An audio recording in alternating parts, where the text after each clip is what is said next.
Charles Edward Jefferson. For I determined not to know anything among you save Jesus Christ and him crucified. 1 Corinthians chapter 2, verse 2. Let us think about the cross. And when I say cross, I mean the cross set up on Golgotha. We are in the habit of using the word nowadays with many significations. The cross. What is the cross? It is an architectural decoration, a pretty way of ending a spire. It is a piece of jewelry dangling from a man's watch chain or hanging from a woman's neck. It is a figure of speech. Do we not talk about our little crosses and smile over them through our tears? But the cross about which I wish to speak is a piece of rough timber with a dying man nailed to it. That hideous spectacle lies at the very center of our religion. It is a misfortune of our age that Christianity is surrounded by a golden haze. When seen through this golden haze, the religion of the Son of God seems to be a beautiful and ethereal thing. It is a poem whose rhythmic cadences soothe the imagination and satisfy our aesthetic nature. It is a lovely song to be handed over to the lips of expert singers and to be interpreted by the great masters of tone. It is a picture, tragic and pathetic, before which we can sit down in our hours of meditation and wonder or cry. It is a philosophy to be studied and discussed, a learned thing to be expounded in essays and eloquent orations. It is a dream beautiful and luminous at the Syrian sky under which it had its birth. And when we speak about the cross, we mean a certain line in the poem, a verse in the anthem, a color in the picture, an enigma in the philosophy, the central glory of the dream. But that is not the religion of the Son of God. The Christian life as Jesus lived it was a simple, prosaic, practical thing. Wist ye not that I must be about my Father's business? I must work the works of him that sent me while it is day, for the night cometh when no man can work. My meat is to do the will of him that sent me and to finish his work. So he said as he labored through the years. He went into society where men and women were tied round and round with foolish customs and ridiculous fashions, and he defied these fashions by acting as the Son of God ought to act. He stepped over dividing chasms and walked through its strangling walls as though they did not exist, to the consternation of all the sticklers in the land. He went into the church where men were bound hand and foot by the traditions of the fathers, and he swept these traditions away as though they were so many cobwebs. He went into the temple and drove out the men who were desecrating God's worship, even though his actions stirred the leading citizens to murderous rage. He went into politics and condemned the men who were seated on thrones because those men were not doing the will of God. Of course, it was not pleasant. It was exceedingly disagreeable. He stirred up all sorts of hatreds and oppositions. It was not only unpleasant, but it was also dangerous and fatal. The world would not endure his interference and his condemnation. It snarled at him and began to show its teeth. Jesus saw that he could not go in the way in which he had started without suffering martyrdom, and he decided to drink the cup no matter how bitter it might be. It was at Caesarea Philippi that he began to tell his disciples about his coming death. He must go to Jerusalem, he said, and suffer many things. Peter was filled with consternation and began to protest. Never can such a thing happen. Jesus said, "Get thee behind me, Satan. You are full of the thoughts of men. You do not understand the ways of God." After the marvelous experience on the Mount of Transfiguration, he repeated this dismal prophecy. "I'm going to Jerusalem, and there they are going to kill me." While traveling through Galilee, he stopped them one day by the road and said, "Let these words sink into your hearts. I'm going to Jerusalem, and there I am going to die." A little later, in Perea, with his face steadfastly set towards Jerusalem, he painted the picture in more detail. He had now come close enough to the cross to see how the tragedy was going to end. They're going to mock me and spit upon me and scourge me, and then they will kill me." When James and John wished to sit on the highest thrones of his kingdom, his reply was, "Are you able to drink the cup that I shall drink of, and be baptized with the baptism which I shall be baptized with?" Not only was it certain to him that he must move steadily toward the cross, but it was equally clear that every man who would do the work which he was engaged in must also move toward a cross. His experience was not to be exceptional, but it was to be the established rule. He never attempted to conceal from his disciples the fact that they would suffer persecution. Repeatedly, he reminded them that to be his follower meant to be a sufferer, and that unless they are willing to endure afflictions, they need not attempt to come after him. Read the loth chapter of St. Matthew's Gospel and see what he says to the 12 when he sends them out to preach the gospel. "I send you forth as sheep in the midst of wolves. Beware of men, they will deliver you up to the councils, and they will scourge you in their synagogues, and ye shall be brought before governors and kings for my sake. Ye shall be hated of all men for my name's sake. The disciple is not above his master, nor the servant above his Lord. It is enough for the disciple that he be as his master and the servant as his Lord. Do not be afraid of them which kill the body, but rather fear him who is able to destroy both soul and body in Gehenna." It was with these direful words ringing in their ears that the disciples went out to do their work. Read the loth chapter of St. Luke and see what he said to the 70 when he sent them out before his face into every city into which he himself would come. He said to them substantially what he said to the 12. There was nothing else to say. "Behold, I send you forth as lambs in the midst of wolves." This world is a wolf to a man who would live a Christian life. It is impossible to modify the marching orders. It was in this tone that he spoke to his disciples to the very end. Read the 16th chapter of St. John's Gospel. He is in the upper chamber. He is saying the last things to them that he will ever be permitted to say. He is repeating the things which he wishes them to remember. "They shall put you out of the synagogues. Yea, the time cometh, that whosoever killeth you will think that he doeth God service. These things have I told you, that when the time shall come, you may remember that I told you of them. In the world you will have tribulation, but be of good cheer. I have overcome the world." He would not allow men to follow him unless he was first assured that they understood the condition on which discipleship became possible. Read the 9th chapter of St. Luke and see how he turns away men after men because he sees they are not made of the stuff of which heroes are made. One man comes saying, "Master, I will follow thee whithersoever thou goest." There is something in that man's face or tone which reveals a cowardly attitude of spirit, and Jesus says to him, "Foxes have holes, and the birds of the air have nests, but the Son of Man hath not where to lay his head." Another man comes, saying, "I will follow thee, but suffer me first to go and bury my father." The only reply is, "Let the dead bury their dead, but go thou and preach the kingdom of God."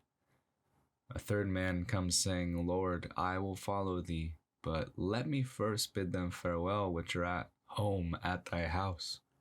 Jesus says, "No man, having put his hand to the plow and looking back, is fit for the kingdom of God." And what he said to one, he said to all. When he spoke to the multitude, he held before them the picture of crucifixion. Read the 14th chapter of St. Luke and see how clear and how severe are his words. "Whosoever doth not bear his cross and come after me cannot be my disciple." It costs something to be a Christian. Count the cost before you make the start. Which of you, intending to build a tower, sitteth not down first and counteth the cost, whether he have sufficient to finish it? Lest happily after he has laid the foundation, and it is not able to be finished, all that behold it begin to mock him, saying, "This man began to build and was not able to finish." Or what king, going to make war against another king, sitteth not down first, and consulteth whether he able with 10,000 to meet him that cometh against him with 20,000? Whosoever he be of you that forsaketh not all that he hath, he cannot be my disciple. So he spoke before the crucifixion and resurrection. So also did he speak after his ascension. Read the 9th chapter of Acts. See what he says to Ananias. Go, Ananias, and tell Saul of Tarsus how great things he must suffer for my name's sake. The call to follow Jesus is a call to suffering, so the New Testament represents it from the first page to the last. You read the scriptures with your eyes shut if you fail to see that. It certainly seems reckless to be so frank in stating the conditions of discipleship. Certainly Jesus, by such talk as this, will chill men's blood and reduce the number of his followers. Will it not stop progress and postpone the coming of the golden age? Why not conceal the worst things from men's eyes? What is the use of talking about suffering? Why not keep the cross in the background? Jesus made the cross conspicuous because he knows what is in man. We know what is on the surface, and we know some of the things which lie immediately below the surface, coiled serpents which hiss and bite.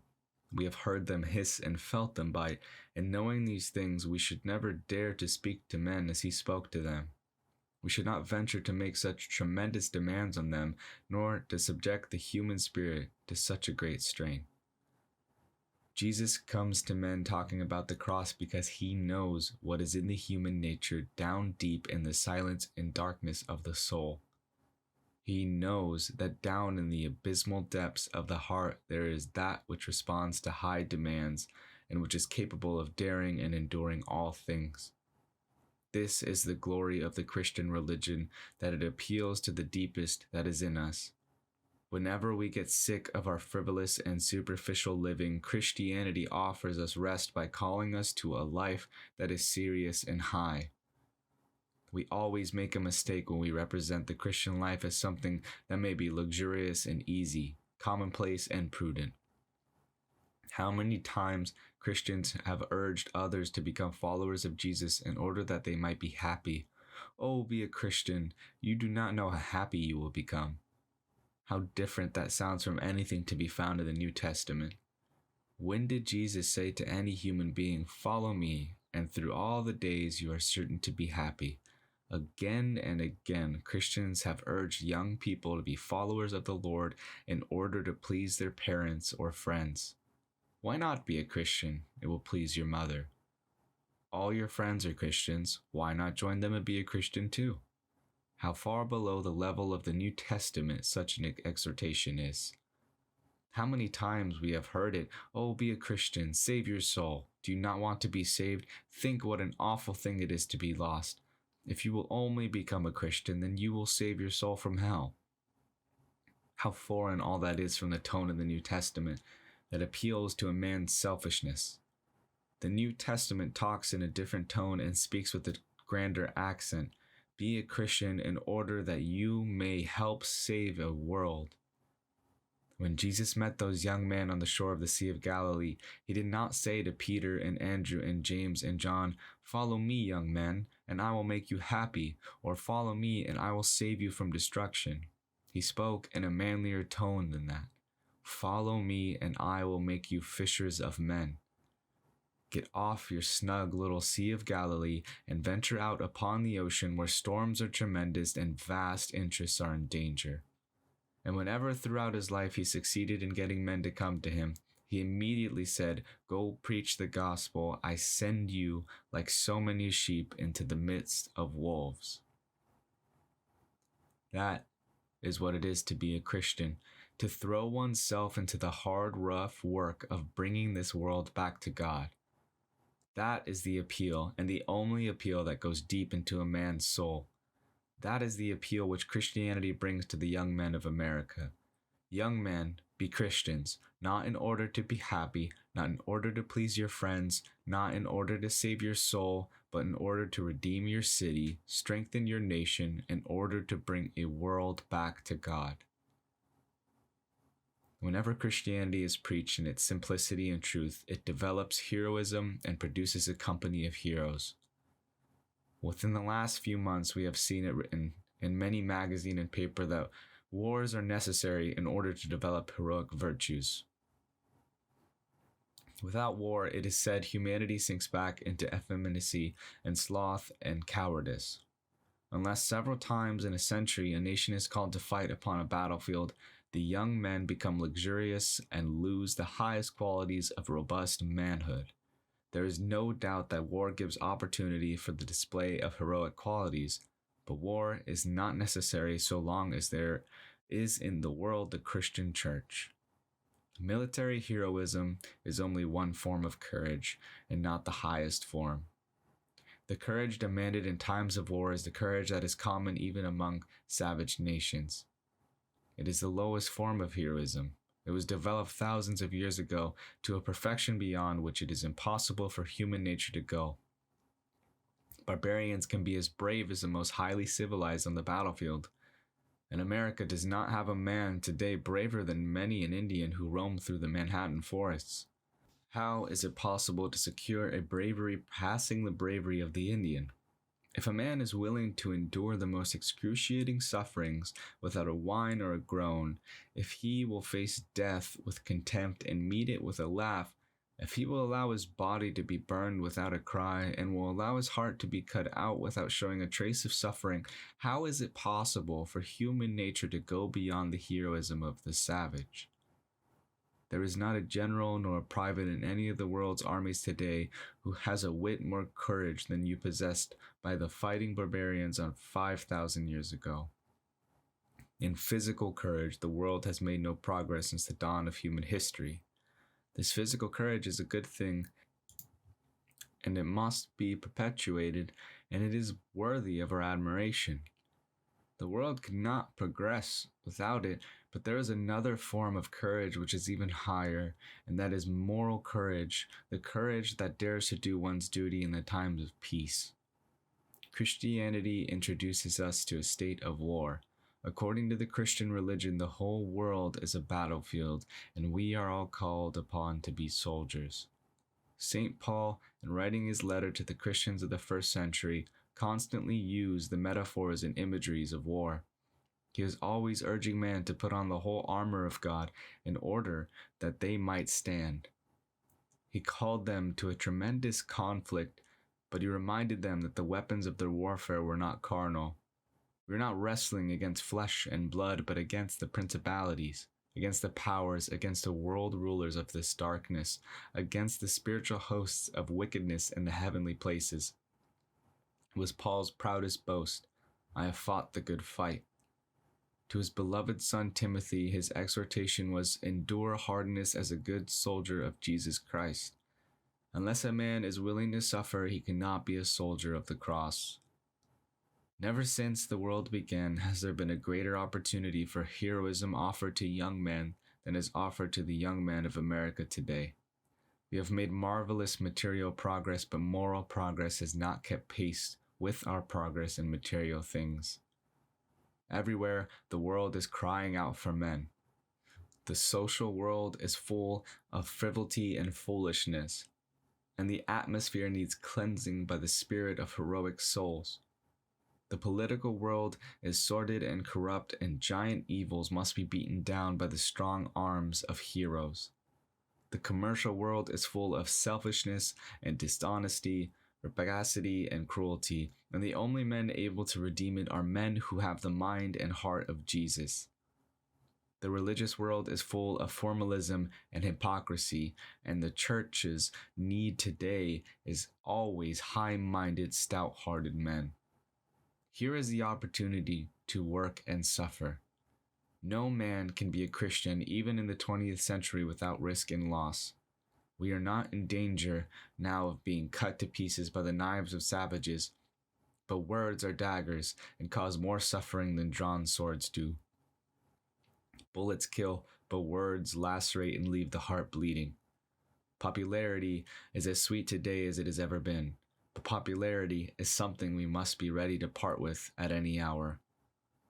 John Greenleaf Whittier once laid his hands on the head of a 15-year-old boy and said, "My lad, if you want to win success, identify yourself with some unpopular but noble cause." Whittier, when a boy, had done just that thing.